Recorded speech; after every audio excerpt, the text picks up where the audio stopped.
पहलगाममधील हल्ल्यात पाकिस्तानच्या कटाचे पुरावे मिळाले असं एनआयएच्या सूत्रांमार्फत कळतंय। एनआयएच्या हवालात पाक विरोधात पुरावे मिळाल्याचा उल्लेख असल्याची सूत्रांची माहिती। पहलगाम दहशतवादी हल्ल्याचा प्राथमिक तपास अहवाल एनआयएकडून तयार करण्यात आलेला आहे।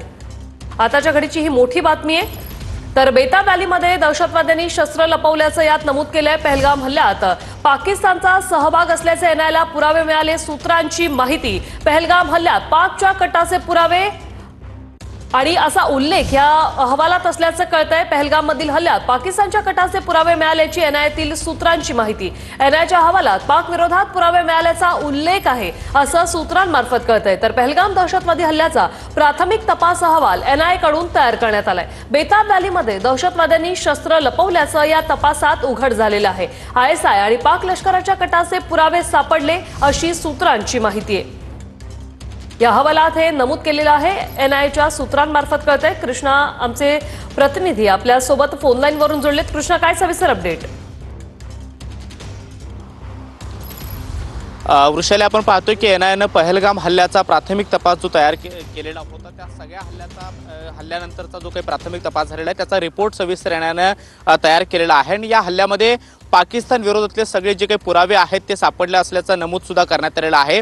पाक आर्मी, त्याचबरोबर लष्कर आणि इतर जे काही दहशतवादी संघटना आहेत त्यांच्या विरोधातले हे सगळे पुरावे या प्राथमिक रिपोर्टमध्ये नमूद करण्यात आलेले आहेत। त्याचबरोबर दहशतवादी नेमके त्या बैसरंग व्हॅलीमध्ये कशा पद्धतीने आले आणि पहलगामपर्यंत कशा पद्धतीने पोहोचले, कुठल्या मार्गाचा त्यांनी वापर केला, त्याचबरोबर त्यांनी जिथं शस्त्र लपवलेली होती त्या शस्त्र सुद्धा लपवल्याच्या ठिकाणाचा सुद्धा उल्लेख जो आहे तो या एनआयएच्या रिपोर्टमध्ये करण्यात आलेला आहे। बेता व्हॅलीमध्ये ही सगळी शस्त्र लपवण्यात आलेली होती आणि त्यानंतर योग्य त्या ठिकाणांचा वापर करून दहशतवादी त्या ठिकाणी पोहोचलेले होते आणि त्यानंतर त्यांनी पर्यटकांवरती हल्ला केलेला होता, गोळीबार केलेला होता। मात्र या सगळ्या तपासादरम्यान एनआयएनं जे काही आतापर्यंत तपास केलेला आहे त्या सगळ्या तपासामध्ये OGW म्हणजे ऑन ग्राउंड वर्कर या दहशतवादी संघटनेची सगळी जी काही सूत्र आहेत ती कशा पद्धतीने ऑपरेट होत होती आणि कशा पद्धतीने हँडलरच्या संपर्कात हे दहशतवादी होते या सगळ्याचा सविस्तर रिपोर्ट जो आहे तो एनआयएनं तयार केलेला आहे। आणि हा रिपोर्ट आता गृह मंत्रालयाला सुद्धा देण्यात येणार आहे। मात्र या रिपोर्ट तयार करत असताना एनआयएनं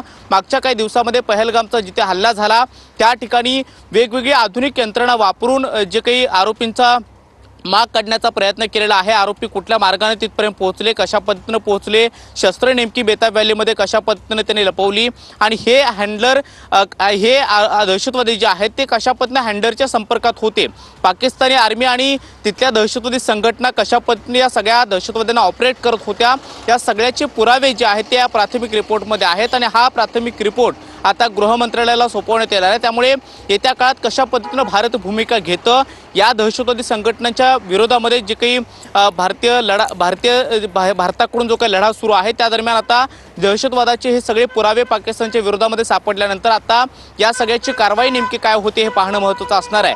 पाकिस्तानच्या विरोधामध्ये भारत एकीकडे वेगवेगळी आणि महत्त्वपूर्ण पावलं उचलत आहे, तर अशातच आता एनआयएनं जो काही तपास केलेला आहे त्या एनआयएच्या तपासामध्ये पाकिस्तानी आर्मी आणि पाकिस्तानातल्या ज्या काही दहशतवादी संघटना आहेत त्यांच्या विरोधातले ठोस असे पुरावे जे आहेत या हल्ल्याला धरून आता सापडलेले आहेत आणि त्याच अनुषंगानं हा प्राथमिक रिपोर्ट जो आहे तो तयार केल्याचं कळतं आणि हा जो रिपोर्ट आहे तो गृह मंत्रालय लवकरच सादर करण्यात येणार आहे। वृषाली, धन्यवाद कृष्णा तुम्ही दिलेल्या या माहितीसाठी।